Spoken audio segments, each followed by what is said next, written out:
Salve, salve pessoal, muito bem-vindos à nossa live. Estamos muito ansiosos por cada um de vocês que estão conectados. Antes da gente começar, Lumière queria agradecer a cada um de vocês pela participação. Então deixe seu like, dá sua curtida e vem com a gente para estudar na quarentena. Manda para todo mundo, compartilha com todos os seus colegas, com todos os seus amigos que querem prestar vestibular, que querem fazer Enem, pessoal do supletivo também. Hoje começa a mudança de vida de vocês através da Lumière Cursos Preparatórios. Bora para a história? Então, vem com a gente. O tema de hoje é História do Brasil em 30 minutos. Vamos começar a primeira parte do nosso país estudando tintim por tintim num super resumão que vai preparar você para as próximas provas que virão na sua vida. Então vamos lá. O início do Brasil é muito interessante. A gente começa com um eixo organizacional para que vocês possam compreender cada passo que é organizado no nosso país. E a nossa história, que não é diferente de nenhum outro país, começa com a organização principal através da economia e da política, que são os nossos eixos estruturais, que organizam a economia e movimentam o crescimento social desse país. Para entender um pouco melhor, vamos ao quadro. A política ela é organizada pelas pessoas que governam o povo e fomentam as leis organizacionais do nosso país, certo? Então, as pessoas que governam também comandam os estados. A gente vai entender isso logo nos próximos tópicos. Agora, economia. Esse é um ponto-chave muito especial em toda a história que foi se desenvolvendo ao longo do tempo. Nos períodos econômicos, nós dividimos em duas chaves: riqueza do povo e a matéria-prima. Matéria-prima na qual é dividida em mais 4 tópicos. Então anota aí, faz seu esqueminha, copia o quadro e vamos comigo, beleza? O primeiro tópico nós temos o pau-brasil, que movimentou a economia durante alguns anos e logo depois todos os outros que o sucederam. Mas vamos por partes que vocês vão entender um pouco melhor. Para entender o nosso Brasilzão, a gente tem que voltar um pouquinho antes. Antes de quem? Antes do nosso Pedrão. Porque antes de Pedro Álvares Cabral descobrir a nossa terra, o Brasil já estava aqui e já tinha milhares de pessoas vivendo nele. Como assim, professor? Eu estou falando dos índios, isso mesmo, dos índios. Então, voltando antes de Cabral, nós vamos analisar a história do Brasil como era antes dos portugueses chegarem aqui. Para vocês terem uma noção, nós tínhamos mais ou menos há 45 mil anos atrás 5 milhões de índios vivendo no nosso país. Essa população foi aumentando e aumentando. Quando Pedro Álvares Cabral chegou aqui, já estávamos com muito mais de 5 milhões. 40% dessa população não existe mais. Por que será? A gente vai entender nos próximos tópicos. Esses índios que aqui viviam, eles não eram amigáveis, igual todo mundo conhece, não. Os caras quebravam o pau. Era muito índio, um território gigantesco, e eles brigavam por território que fomentava muita alimentação e tinham todas as suas tretas. É isso mesmo, não eram amigáveis como todo mundo diz. O que acontecia?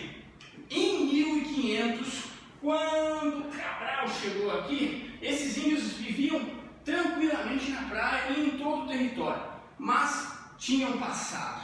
O que aconteceu antes de Cabral? Para vocês terem uma noção, antes de Cabral, Portugal e Espanha treteavam todo dia. E então, para resolver esse problema, em 1494, o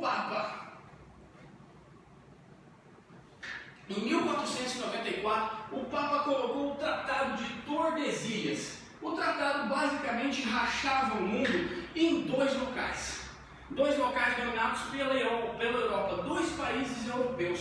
Esses países eram Portugal e Espanha. Portugal, se aproveitando da situação, mandava todos os seus navios para investigar problemas técnicos aqui, para investigar todos os mares. As rotas comerciais eram divididas entre Portugal e Espanha. Durante essa divisão, chegou o grande dia. Será que Pedro Álvares Cabral descobriu ou conquistou o nosso Brasil?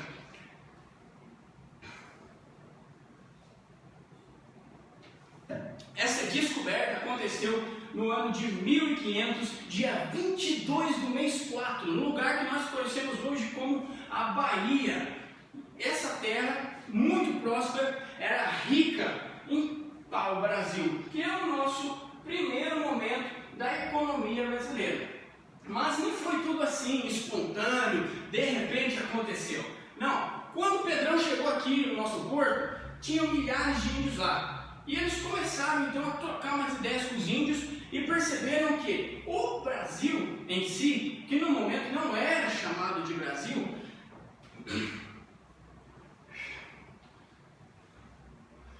então nesse momento eles encontraram e deixaram o Brasil ali. Vamos deixar quietinho, né? Vamos deixar o período para que a gente possa voltar depois. Então, 30 anos depois, Pedro Álvares voltou para cá.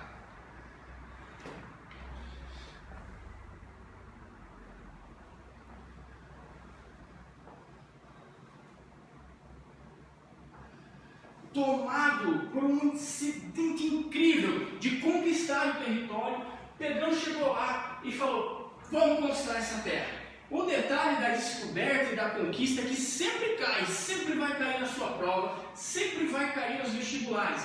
É que já existiam índios no nosso território. Esses índios que aqui viviam foram então negociadores com Pedro Álvares Cabral. A negociação ocorreu então por alguns anos e eles ficavam visitando o nosso porto. Mas até então os portugueses não chegaram lá e falaram: ah, beleza, vamos todo mundo se mudar para a colônia.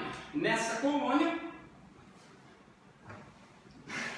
colônia, então era o Brasil. Período então dos 27 primeiros anos, onde Portugal apenas vistoriava a nossa terra. Por que então que Portugal não tinha migrado para cá, não tinha vindo para cá? Né? Portugal fazia muito comércio em toda a Europa. Eles tinham navios de reconhecimento que traçavam rotas para migração, para transporte e diversos fins comerciais, porque a maior negociação de Portugal era com as Índias. Ué, mas Pedrão não estava procurando as Índias? Pois é, eles tinham o maior comércio juntamente com a Espanha, por isso os mares foram divididos entre Portugal e Espanha.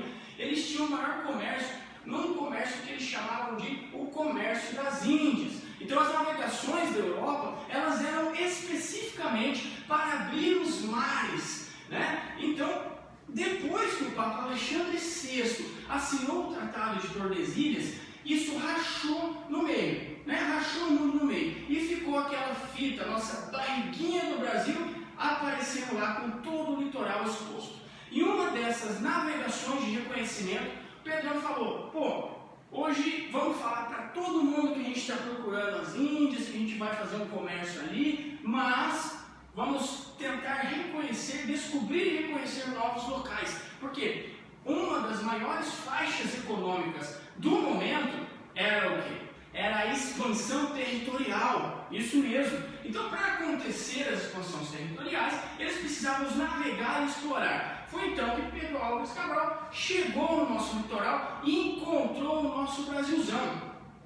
Como a maior negociação da época, a maior ambição dos navegadores era encontrar ouro e pedras preciosas, e não foi encontrado nada, ele deixou ali em stand-by, falou: vamos deixar os índios aqui e a gente volta depois. Várias missões de reconhecimento foram feitas ao longo desses anos, mas ninguém veio para cá. Fechou? Então lembre-se desse detalhe.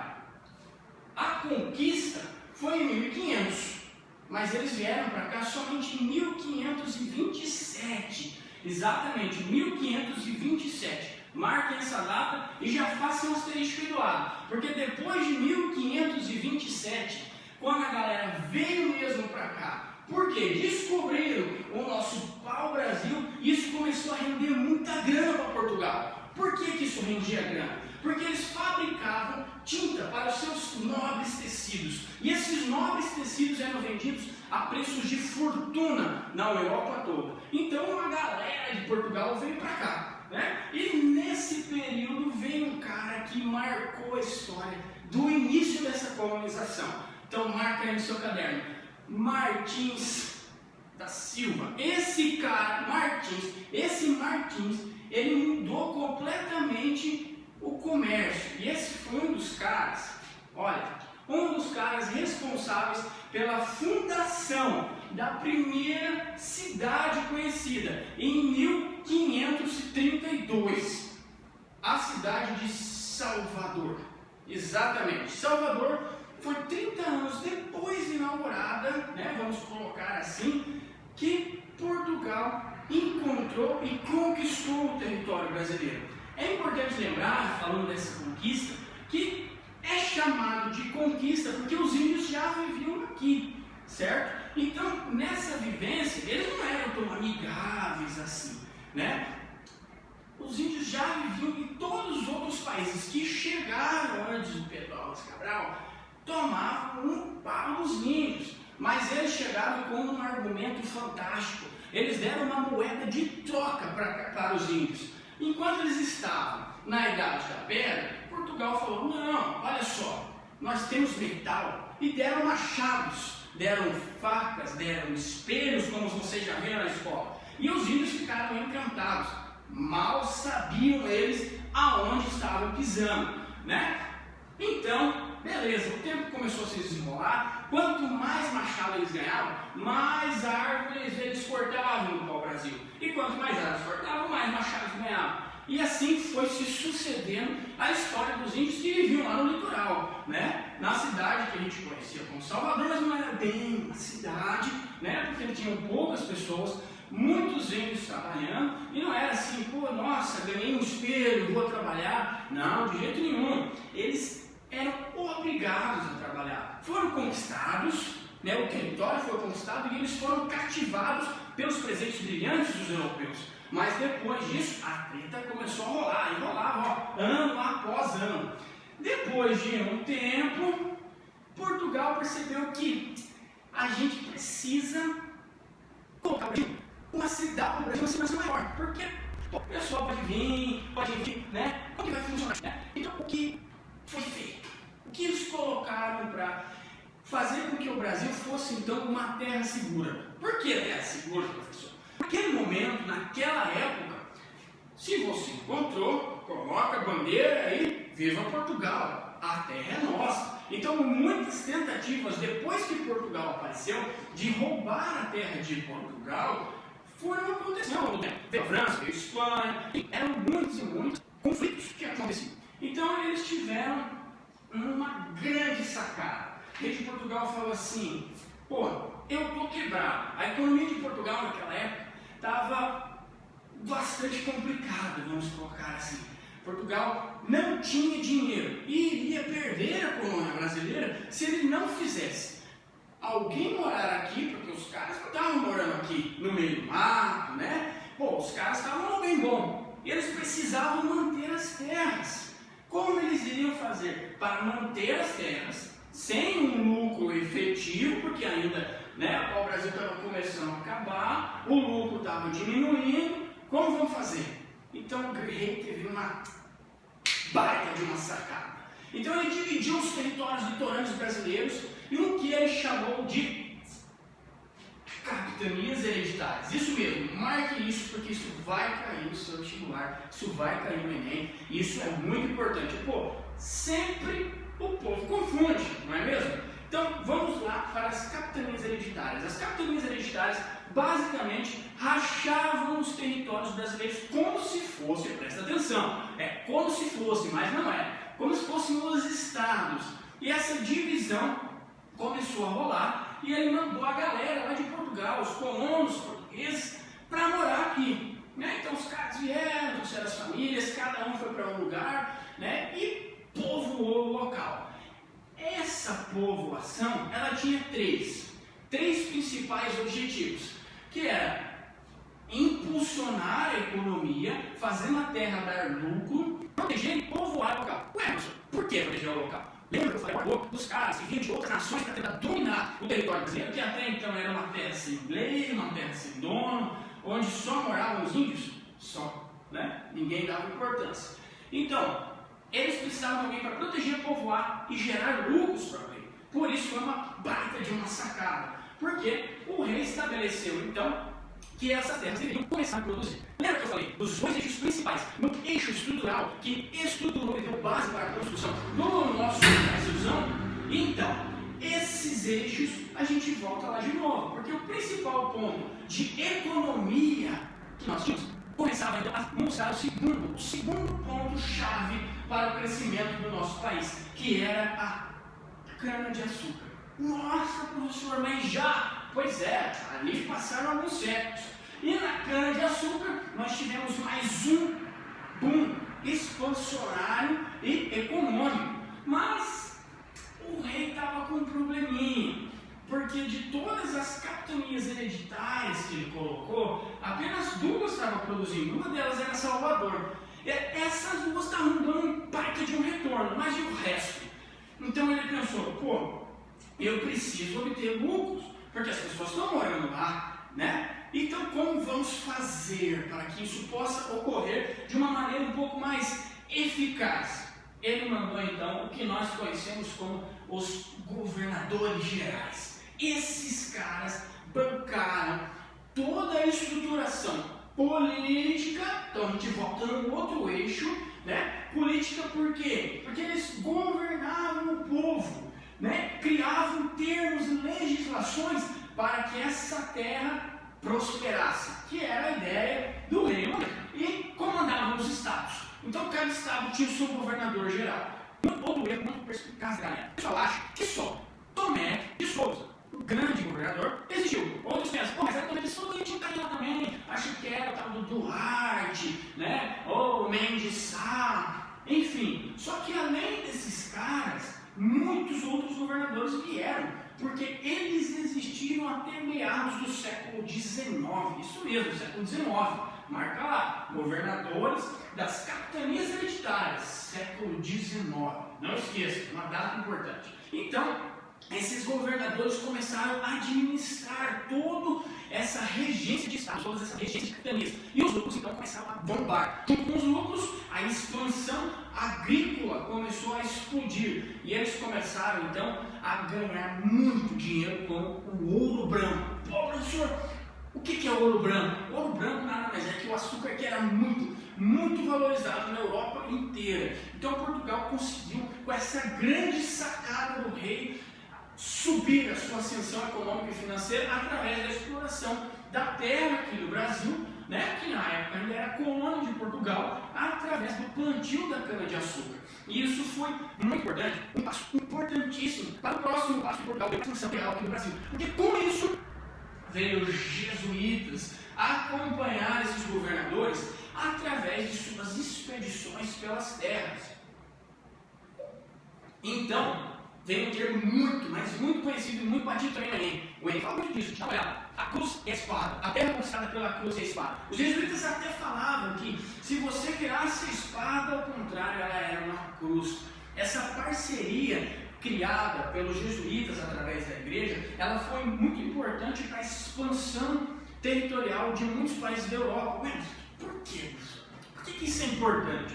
O que acontecia? Os países tinham território, queriam grana que esse território iam trazer através de plantio, através da exploração de minério, através de muitos fatores existentes nesses locais. Então, eles começaram a apoiar essa expansão porque a igreja também tinha interesse. Porque quanto mais território os países ganhavam, mais fiéis a igreja ganhava. Pô, era um baita negócio para a igreja, porque eles começavam a ter uma religião com o maior número de fiéis já existentes, já contabilizado para a época, né? Então, eles começaram a impulsionar e trabalhar junto com Portugal e com a Espanha, que eram os maiores exploradores marítimos da época. A igreja andava de mãos dadas com Portugal e com a Espanha, né? E então surgiu essa política da cruz e da espada, né? O problema dessa política da cruz e da espada era uma questão muito complicada de se falar. Porque vocês lembram que a gente falou sobre os índios, a conquista dos índios, lá na chegada de Cabral, lembra que o Pedrão chegou lá, voltaram depois? Aí está um grande problema quando começa essa expansão agrícola, né? Agrícola manufaturada, como a gente chama. Porque os índios, eles eram muito sagazes, né? Os índios, os caras não eram tão pacíficos assim. Pega o espelho, vem aqui, dá um abraço. Não rolava isso. Os caras, eles iam culpar os portugueses. Então o que acontecia? Eles tinham duas opções. Ou eles se convertiam a um novo Deus e seguiam os jesuítas, onde os jesuítas davam missões para cada um desses índios, para que eles encontrassem novos índios, mostrassem onde estavam os outros índios, e então eles podiam catequizar mais fiéis, buscar mais fiéis para a igreja, ou eles eram escravizados. Isso mesmo. Não tínhamos só escravos africanos, nós tínhamos escravos índios, foram os primeiros que foram escravizados aqui no nosso território, né? Mas acontece que os indígenas, eles não gostavam de ser escravos, também não ia gostar, né? E eles iam culpar os portugueses. Então muitos conflitos, muitas guerras rolaram nessa época da cruz e da espada, né? Os índios conheciam muito mais o território, os índios conheciam muito mais, cada lugar que eles podiam esconder, cada lugar que eles podiam entrar. Então essa capacidade, né, essa sagacidade e essa velocidade que eles tinham faziam com que o negócio de escravização dos índios não fosse bom, né? Dava mais trabalho capturar os índios do que levar os índios para os fins que eles foram requisitados. E quais eram esses fins, professor? Aqui, o plantio e a colheita nos engenhos, os grandes engenhos. Então, como Portugal resolveu essa situação? Eles começaram o negócio mais lucrativo da época, que era a exportação e o tráfico de escravos, né? Então, a escravidão, a gente precisa lembrar que ela não era só de escravos africanos, escravos negros, era também de índios. Mas os escravos africanos era muito negócio, porque além deles trabalharem nos engenhos mais do que os índios, eles também davam rentabilidade para o rei, porque o negócio, o mercado de escravos girava muito naquela época. Então, a partir dessa época, eles começaram então, a usar as duas fontes de escravidão, as duas fontes de escravidão, para então impulsionar o mercado de agro manufaturado que existia na época. Uma grande curiosidade é que nós pensamos que só os grandes fazendeiros, os grandes engenhos que tinham centenas de escravos, mas não eram só os grandes engenhos, até famílias pobres, vamos dizer assim, colonos vindos de Portugal, tinham escravos, eles tinham de 2 a 10 escravos em casas pequenas, cada escravo fazia uma função. Para vocês terem uma ideia de registro histórico, de que até escravos que compravam a sua liberdade, ou ganhavam a sua liberdade, já começavam a ter uma condição de vida não precária, entre aspas, também tinham escravos. Então, o escravo tinha escravo, os patrões tinham escravo, as famílias pobres tinham escravo, todo mundo tinha escravo. Então, isso foi um grande precedente para o preconceito racial que existe hoje, principalmente no Brasil e no mundo, onde as pessoas não eram consideradas como pessoa, porque eram definidas através de sua etnia, raça e cor. Graças a Deus isso mudou e nós conseguimos prosperar através da história e melhorar um pouco esse quesito, né? Mas vamos para a sequência. União Ibérica. O que aconteceu na União Ibérica? A União Ibérica ela foi logo na sequência desse período da cana-de-açúcar, né? Quando Portugal não tinha mais rei. O rei bateu as botas. Então o rei da Espanha assume o trono de Portugal. E Portugal e Espanha, que tinham uma treta, agora estava suave, porque o rei de Portugal era o mesmo do rei da Espanha e vice-versa. Eles compartilhavam então territórios. Vamos voltar? Lembra do Tratado de Tordesilhas? O Tratado de Tordesilhas realizado então, aqui a gente contou, né? O Tratado de Tordesilhas realizado lá pelo Papa Alexandre VI, né? Papa Alexandre VI foi lá e colocou: vamos acabar com essa treta de vocês, vamos dividir o mundo, vamos dividir todos os territórios marítimos, Portugal para cá, Espanha para lá, e explorem e aumentem seus territórios. Agora, o rei é o mesmo. E aí?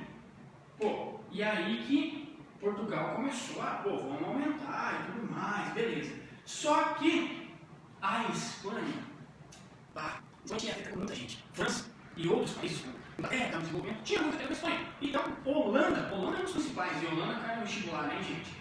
Eles começaram a atacar os territórios brasileiros e perderam da Espanha, ao lado do Brasil também. Isso aconteceu, o primeiro ataque grande da Holanda, em 1624.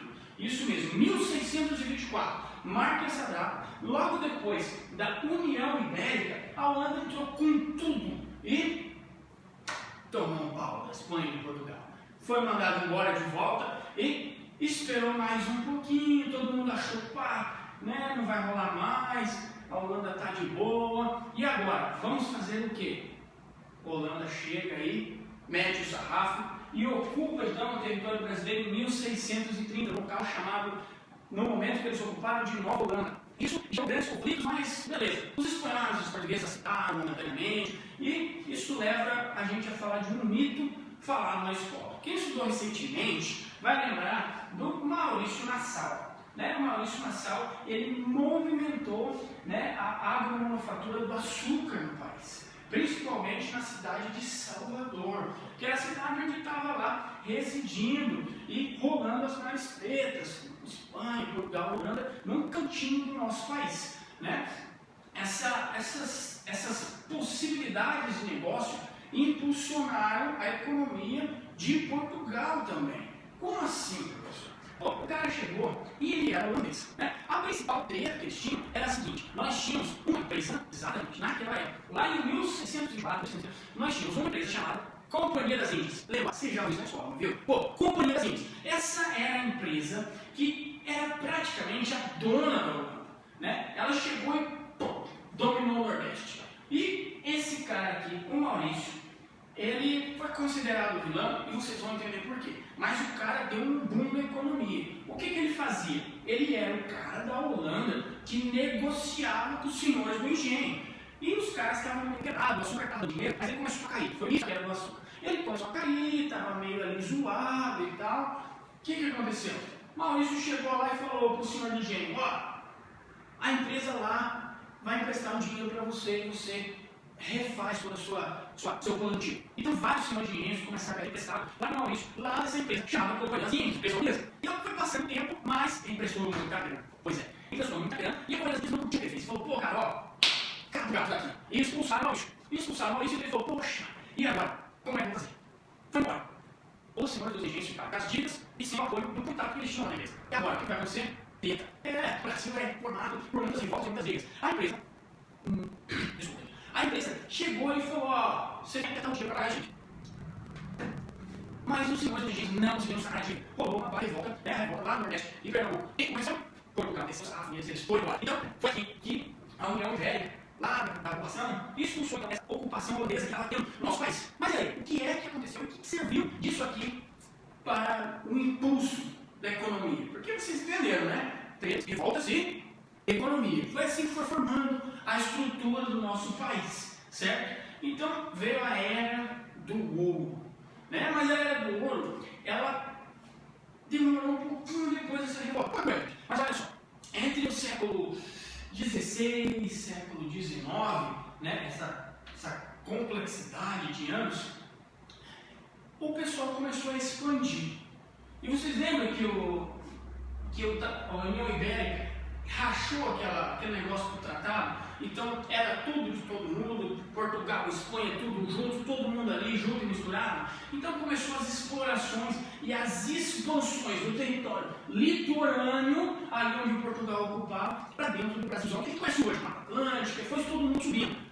Mas os caras, os senhores dos engenhos, os colonos lá de Portugal, pô, eles não iam entrar no mato, tudo perdido, os locais inexplorados ainda, inóspitos, cheios de índio. O que eles fizeram? Eles chamaram um grupo que nós conhecemos muito bem como os bandeirantes. É isso mesmo, os bandeirantes vieram, e não vieram como heróis. Nossa, professor, como assim? Eu aprendi que os bandeirantes, eram os caras do negócio mesmo. Como é que a gente vai fazer? E aí? Bom, os bandeirantes, eles realmente faziam coisas heróicas, mas na maioria das vezes, eles só torturavam os caras. Porque o que aconteceu? Os bandeirantes, nós temos ideias trazidas da escola, e muitas das vezes até estavam vendo isso na escola, que os bandeirantes usavam chapéus de pluma, eram grandes esculturas, aquela vai 3 mosqueteiros. Só que não era assim, não. Os caras eram, vida louca, mano, vieram pra cá pra saber. E a maior parte dos bandeirantes eram índios. É isso mesmo, os caras eram índios. Os bandeirantes chegavam e falavam assim, ó, tomaram, tá no chapéu igual nosso, vamos dar pra gente, a gente não te mata, e não mata a sua família. Então os caras começavam a trabalhar junto com os bandeirantes, se tornavam bandeirantes. E qual eram as principais funções dos bandeirantes? Primeiro, escravização e venda de escravos indígenas. Pois é, os caras pegavam índios, pagavam os índios e venderam-os como escravos. Pô, sacanagem, né? Mas os índios não tinham escolha. E o segundo ponto assim, mais top do negócio. Os caras avaliavam o território em busca de ouro. Então, essa fomentação econômica começou então a impulsionar o país para essa exploração, direcionando ele para outro local, para um outro comércio. Só que em contrapartida, no momento que estava rolando isso, o açúcar. A queda do açúcar começou. Por que começou a queda do açúcar, professor? A gente tinha lá os ingleses, os holandeses e os franceses produzindo açúcar lá no Caribe. A concorrência do Brasil ficou muito grande, cara. Então lá no século XVII, o açúcar entrou em crise. E nessa crise do açúcar, Portugal tinha comerciantes aqui que vendiam açúcar, começaram a cobrar muito caro, estavam pagando menos para os senhores dos engenhos. Então a gente teve outro assunto que cobra demais bem. Alguém sabe? A Guerra dos Mascates. Isso mesmo. No século XVII ocorreu a Guerra dos Mascates. Essa guerra foi uma guerra crucial. Ela não era a crise do açúcar. Né? Então estava tudo ferrado, estava todo perdido e Portugal teve que intervir. Porque o negócio começou a ficar feio. E hoje, né? Portugal ficou do lado de quem? Dos comerciantes portugueses. E os comerciantes venceram a batalha. Né? Então começou, durante essa expansão, que era meio que ocorrendo ao mesmo tempo que essa batalha, começou então a ocorrência e a descoberta de territórios que possuíam ouro. É isso mesmo. Os territórios que possuíam ouro começaram a mostrar grande importância e uma grande exaltação para o minério, porque o minério começou a aparecer e Portugal falou: é ali que eu vou investir. Acabou a era do açúcar, o negócio está baixando e nós não temos concorrência para o ouro. E parece que ali vai dar muito certo. Né? Então, no século XVII, mais ou menos, a galera de Portugal ficou sabendo: olha, tem ouro lá. E os portos de Portugal começou a ficar lotado. Então, Portugal veio em peso para cá. A população toda de Portugal, e claro, grandes mineradores que na época faziam escravidões para o reino de Portugal, vieram para cá para fazer a exploração da terra. Né? E vocês perceberam que no século XVII, havia mais ou menos umas 3 mil pessoas aqui. 100 anos depois, com a ascensão do ouro, nós tínhamos 3 milhões de pessoas, senhoras e senhores, 3 milhões de pessoas. Isso aumentou gradativamente ao longo dos anos, porque o ouro trazia muitas pessoas, muitos trabalhadores e muitos escravos. Né? A escravidão sempre acompanhando o desenvolvimento econômico e político do país. Né? Mas o que aconteceu? Em 1763, devido a tudo isso que estava acontecendo, Portugal falou: precisa de alguém para mudar esse negócio. Então, eles mudaram a capital para outro local. Alguém consegue lembrar qual foi a segunda capital do Brasil? É isso mesmo, você falou aí, Rio de Janeiro. Então, em 63, a capital em ascensão foi declarada Rio de Janeiro. Né? E os impostos começaram a subir, não dá para falar de Brasil sem falar de imposto, mas não é de agora. Né? Então, teve a crise do açúcar, o ouro entrou em ascensão e a galera começou, então, a formar uma sociedade. O Brasil saiu de um país agrícola, totalmente agrícola, uma colônia totalmente agrícola, para uma cidade em ascensão. As pessoas que vieram para fazer as escavações, fazer as explorações, elas vieram para ficar na cidade, porque eram trabalhadores, né? Não eram agricultores. Existe uma certa diferença para os destinos de cada função. E quando Rio de Janeiro foi programado, então, para ser a grande capital, essa cidade explodiu. E todo mundo queria sair de Portugal, além do ouro, para ir para lá, para conhecer a nova capital e a nova casa do Império, onde era instalado todos os representantes, então, da corte. Né? Então, vamos lá. O que aconteceu quando tudo isso começou? Ouro sobe montanha, ouro desce montanha, o negócio começou a bombar e Portugal falou: tá dando dinheiro. Só que eu preciso de mais dinheiro. E como o Brasil é o país dos impostos, naquela época já começou o negócio, Portugal falou, preciso criar impostos, vamos taxar para subir a montanha, vamos taxar para descer a montanha, vamos taxar para ir para lá, ir para cá, e assim começou uma grande cobrança de impostos, né? E tinha impostos para todo lado, do minerador até ao comprador do ouro. Isso aconteceu, fez com que acontecesse então uma grande revolta. A revolta conhecida então como a revolta de Tiradentes, certo? A Inconfidência Mineira. E a grande pergunta é, eles foram heróis ou eles foram vilões? Quem foram os Inconfidentes Mineiros? Quem foram os Inconfidentes Mineiros? Os caras que eram inconfidentes, os caras da Inconfidência Mineira, basicamente entravam e exploravam o território. Não é a mesma coisa dos outros exploradores, mas acontece que esses bandeirantes que estavam por aí, e acabou gerando a Inconfidência, eles não lutavam, como a gente já ouviu falar, pelo fim da escravidão, eles não lutavam por um local melhor, eles não lutavam por patriotismo, legal, vamos ser patriotas. Não, eles lutavam para baixar o imposto. Bom, beleza, é uma causa justa, mas era mesmo para o seu próprio e claro interesse. Então, teve um grande marco dos bandeirantes que marcou a história para o resto da vida de cada um que foi sendo suscetível, ano após ano. Alguém lembra quem é o marco que a gente estudou no colégio, que deu dizendo se os caras eram ou não eram heróis? O que aconteceu? Durante toda essa batalha, durante tudo que estava rolando lá, teve um grande problema, teve uma grande treta, e também foi lá naquele povo arretado, que é muito guerreiro. Alguém consegue falar? 1789 é o nome, é a data e o nome da data que vocês vão ter que lembrar para a provinha de vocês. 1789 é registrada a morte de um cara que foi uma grande inspiração, vamos dizer assim. Pois é, foi uma grande inspiração. Mas antes desse cara, nós temos aqui. Vamos colocar um pause? Vamos dar uma respirada? Antes de eu contar quem foi o cara. Pessoal, é o seguinte. Eu falei no começo, vou falar de novo agora. Fique até o final, tá quase acabando, quase no final, aquele momentinho da reta final. Mas tem uma surpresa. A gente divulgou uma surpresa. Divulgou uma super surpresa para cada um que estava assistindo a live. Então, gente, compartilha, deixa o like de vocês, manda para o máximo de amigos se vocês conseguirem, E comentem.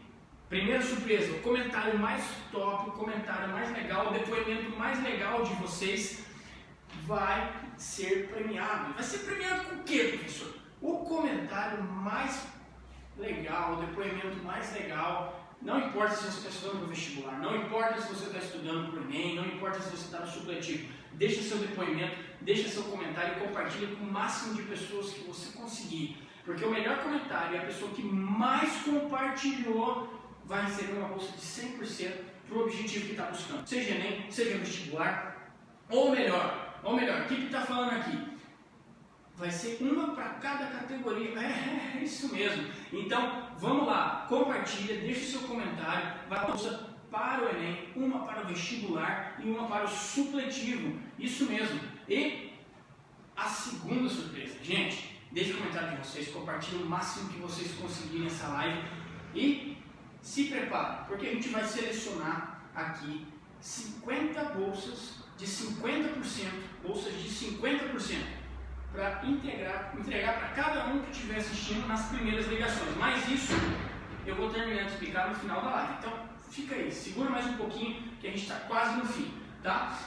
Então, voltando lá para os impostos que o rei estava colocando em cima de todo o minério, nós tivemos então um grande conflito, que foi a Inconfidência Mineira.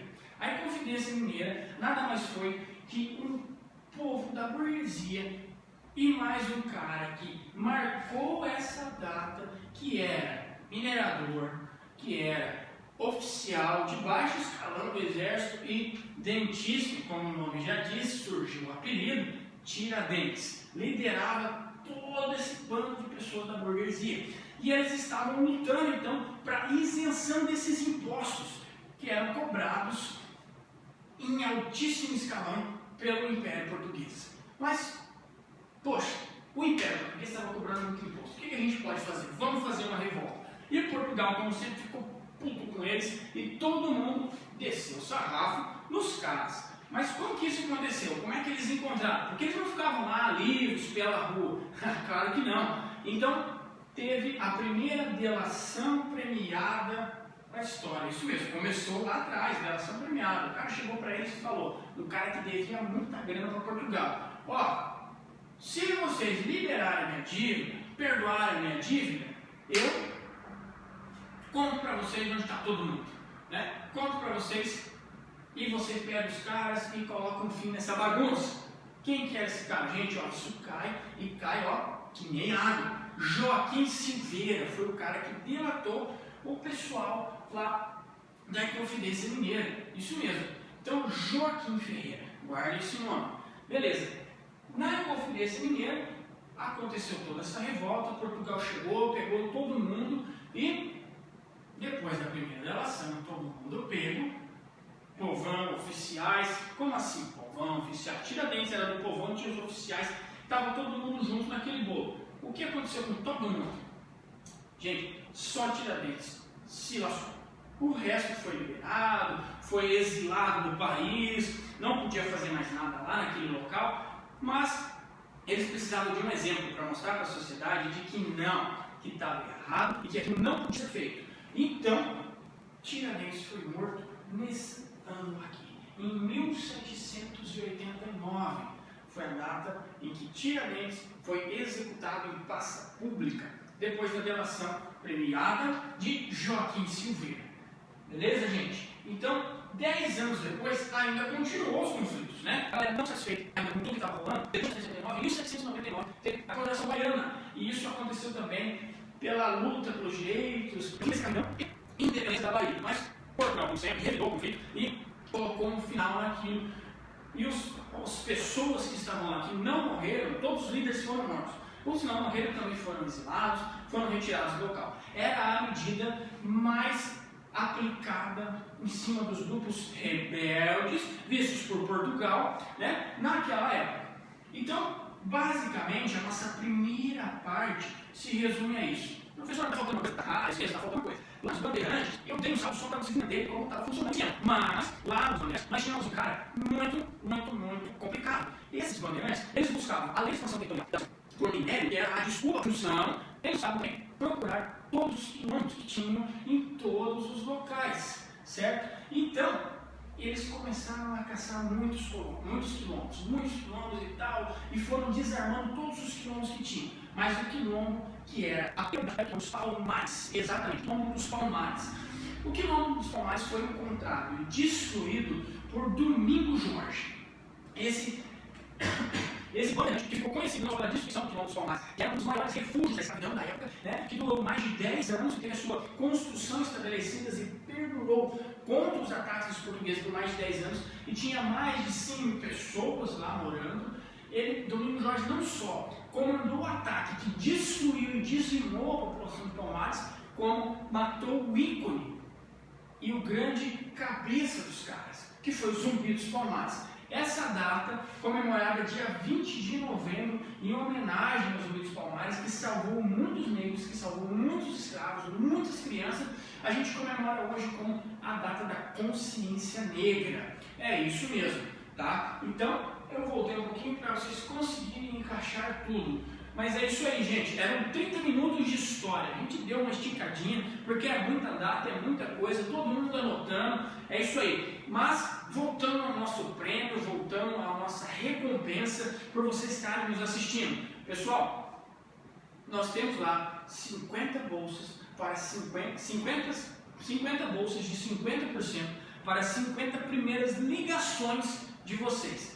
Então, eu quero ver esse telefone tocando, hein? A gente vai estender até as 21h30 aqui na escola. Então, até as 21h30 de hoje, prestem atenção, até as 21h30 de hoje, quem ligar aqui na escola e falar o código que eu vou passar para vocês, anotem aí, código que eu vou passar para vocês, código da aula de hoje do professor Renan, Pedrão das Caravelas.